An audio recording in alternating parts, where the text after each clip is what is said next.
I'm going to celebrate with you and I'm going to be so happy because I know the feeling of getting your first client. Like there's no feeling like the first client.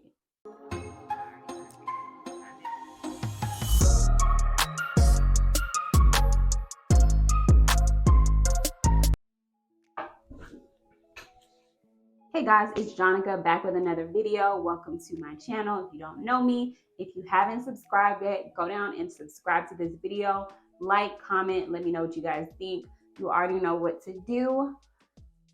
So, back with another video. This video, I'm going to be talking about all things graphic design business.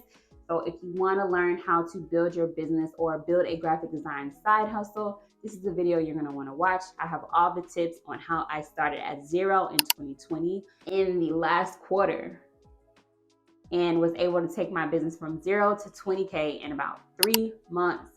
This is how I did it. These are the tips that I have for you guys that are trying to start a graphic design business. It is possible. 2023 is your year. Whatever you have to hear or whatever you got to tell yourself are looking to help people start their business, or if you're looking to just build social media graphics or you want to manage social media accounts. These are the tips to get started. This is what you're going to want to do in order to create a graphic design business that works for you and that makes you money. Let's get into the video.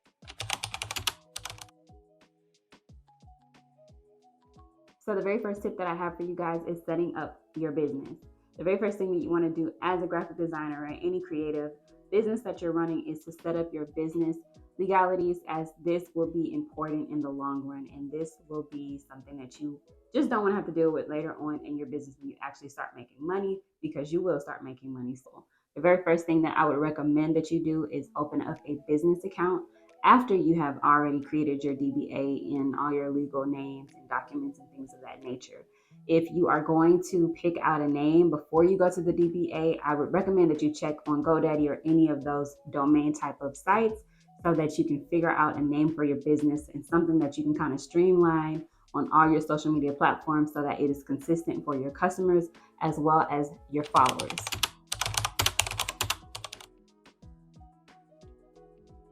The next thing that I would do when setting up your business is to solidify your processes, how long it takes you to do certain tasks or certain services that you're offering to your clients.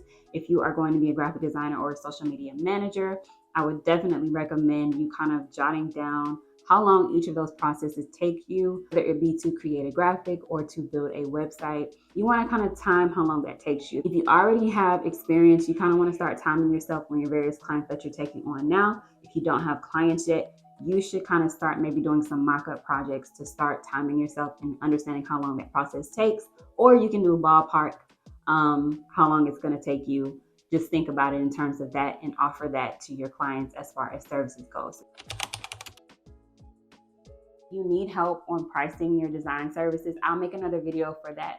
However, you want to start with your skill set. So if you believe that you are maybe a junior graphic designer or you have little to no experience, I don't want to start looking on job sites and things like Indeed to kind of figure out what the right pricing is for you. That's where I would start. Never want to be in the middle of a sales call or in the middle of telling somebody about your business and they ask you how much your services are and you just don't know how much to charge. So you kind of want to do that research beforehand and upfront so that you already are situated and know exactly what to say when the clients start coming in. However, if you want to start out and you're just looking to start out something, you want to match the market rate and the market price for what it is that you're doing, because people are going to be looking elsewhere for pricing and to check pricing and things of that nature. People are going to always try to find a deal. So you really want to focus on what your skill set is and try to charge in the market area price of what that is.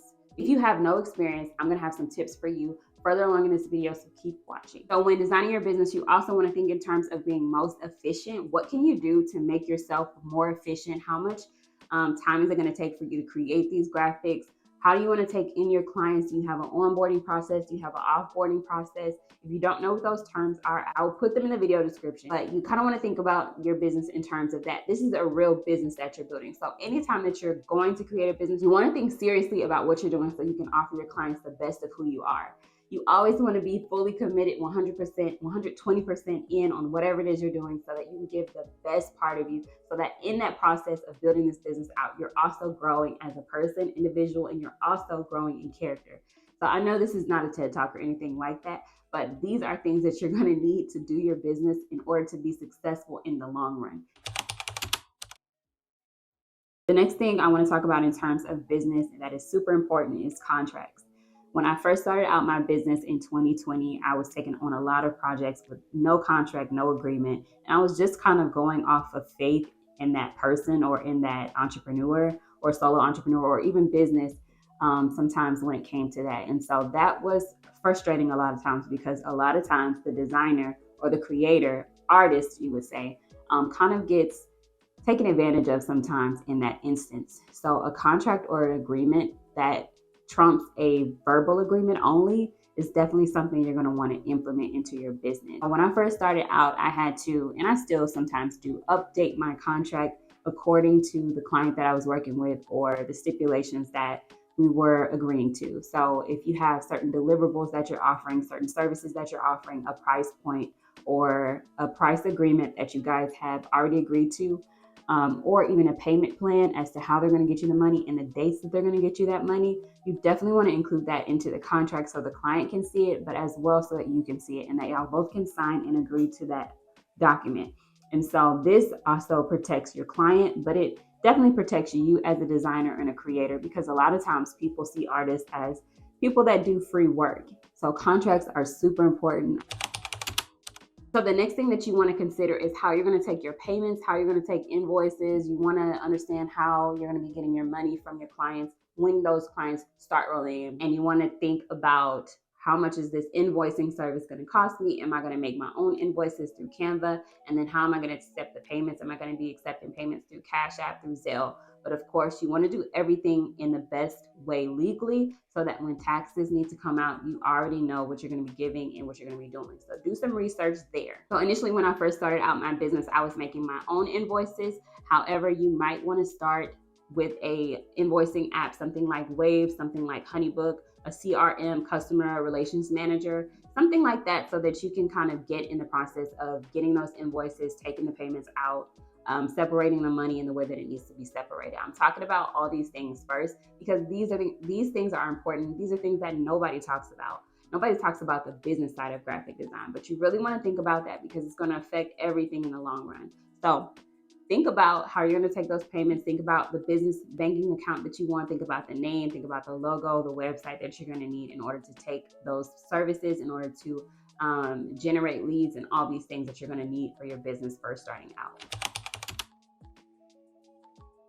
Okay, so moving forward, the next thing that I want to talk about is portfolios. So when it comes to portfolio, you're going to need one. If you are a designer or if you're just starting out and you're not necessarily experienced yet as a designer, you might not have a portfolio yet, I would highly recommend that you maybe start building out some graphics that you think people might need or want. Because one thing that a client is going to ask you is for your work, your portfolio. So if you don't have one, you might feel a little naked at the first start of that project or the first interaction where you're telling people I'm a graphic designer. And that portfolio is also going to give you an extra layer of confidence as well to be able to say, yes, I have experience in this. Yes, I've done this before. Yes, I can help you. And this is my work. So the next thing we're going to talk about is getting clients.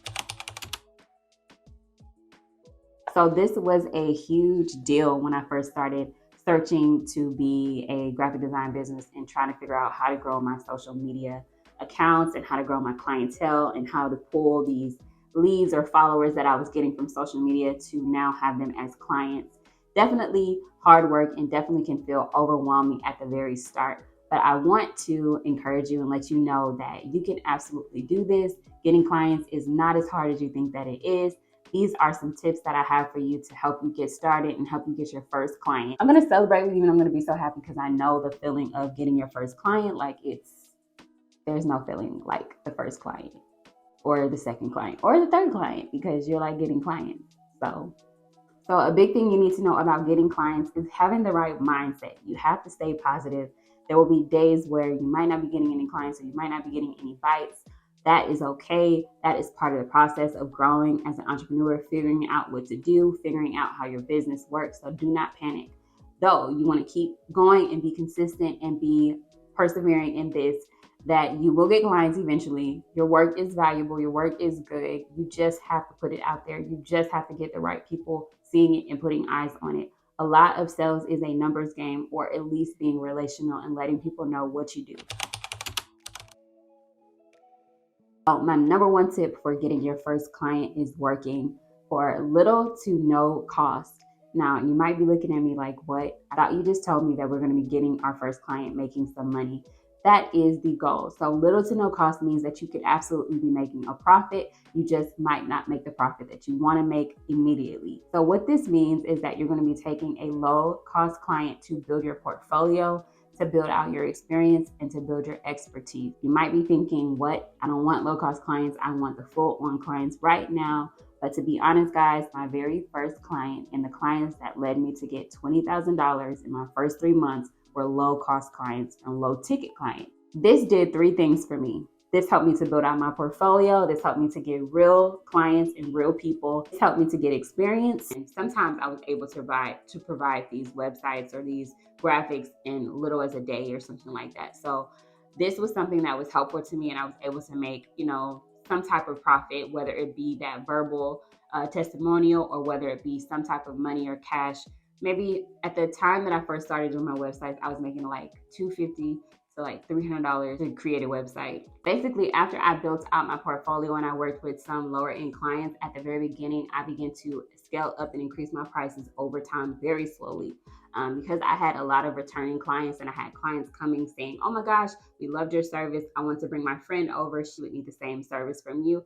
I slowly increased my prices. So a lot of times when I would get those referrals coming back, I would not increase the prices tremendously, because they were coming for the same rate in which that I gave to their friend or gave to their family member. And so I was like, okay, thank you for the referral.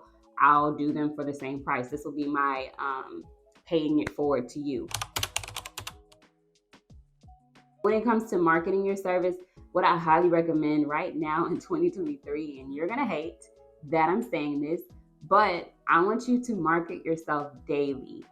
Get on your platform, market yourself daily, whether that be in your stories, whether that be in your feed. Just show your face daily as much as you possibly can. I am posting daily on all of my accounts. The only days I don't post is on Saturdays, and that might change, but we don't know. But I got to give myself a break. So at this point, I'm not marketing on the weekends. So I market every single day, Monday through Friday.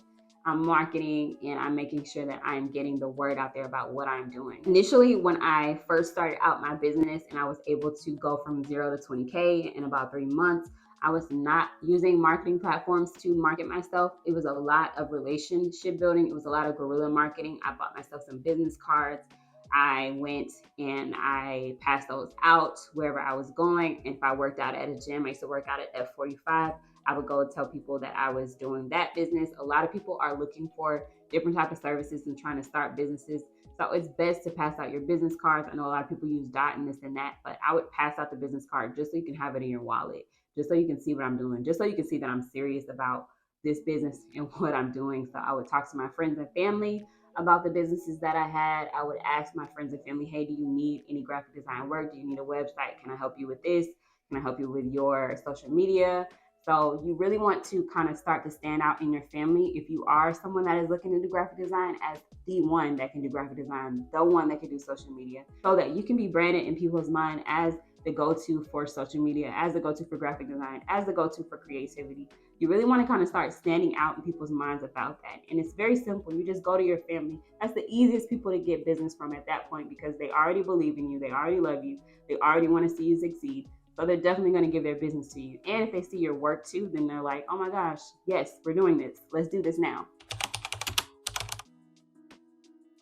So another thing that I wanted to talk on is that I started on Fiverr. Fiverr was not my friend. I just felt like when I was starting on Fiverr that I was competing with so many different people at the time, and it just didn't work for me.